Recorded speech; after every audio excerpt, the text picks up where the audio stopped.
ও আমার মায়ের কান্দন যাবত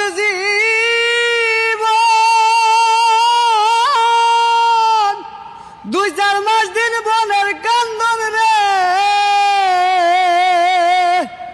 ওই আমার ঘরের পুরি বাইরে কান্দন কয়েকদিন পরে থাকে না।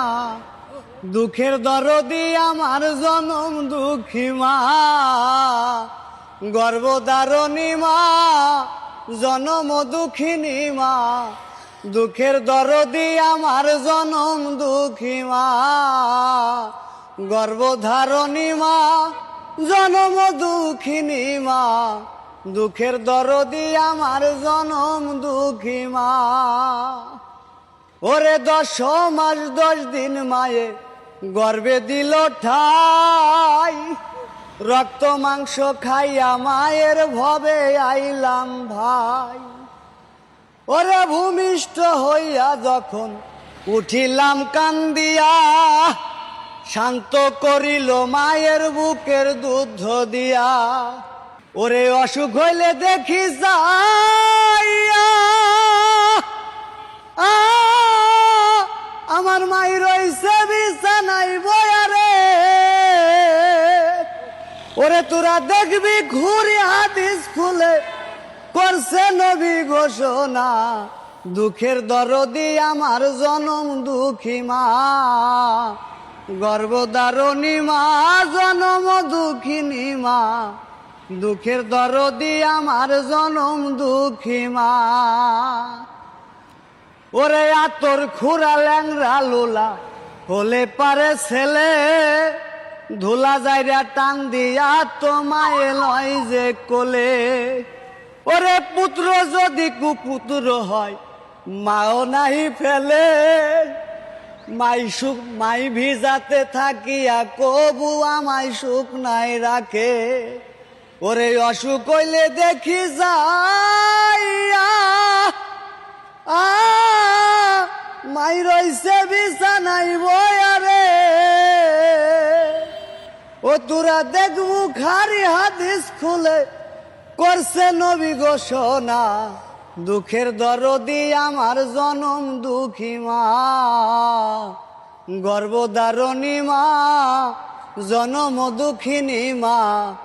দুঃখের দরদি আমার জনম দুঃখী মা। চমৎকার ভাই, অসাধারণ গান গাইছেন। মা আসলে মানুষের জীবনে এত মূল্যবান একটা সম্পদ। এটা আমরা মানে তখনই বুঝবো যখন আমাদের এই সম্পদটা আর থাকবে না।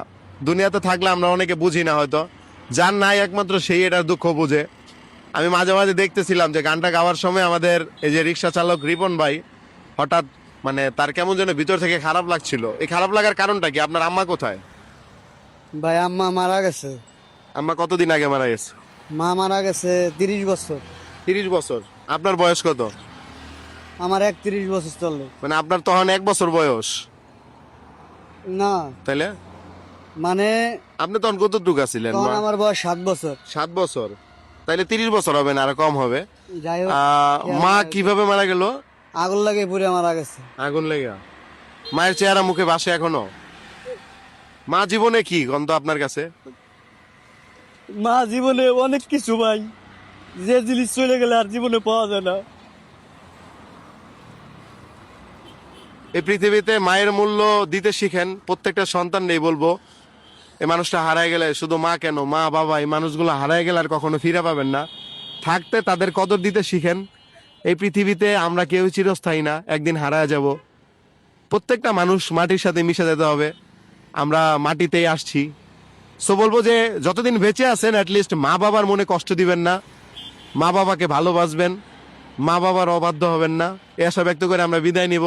আর একটা কথা বলবো, এই ভিডিওটা যারা দেখলেন, রিপন ভাই পেশা একজন রিক্সা চালক, তার বাড়ি হচ্ছে রাজবাড়ি। সে তার জীবনে একটা স্বপ্ন আছে গান গাওয়ার, শিল্পী হওয়ার।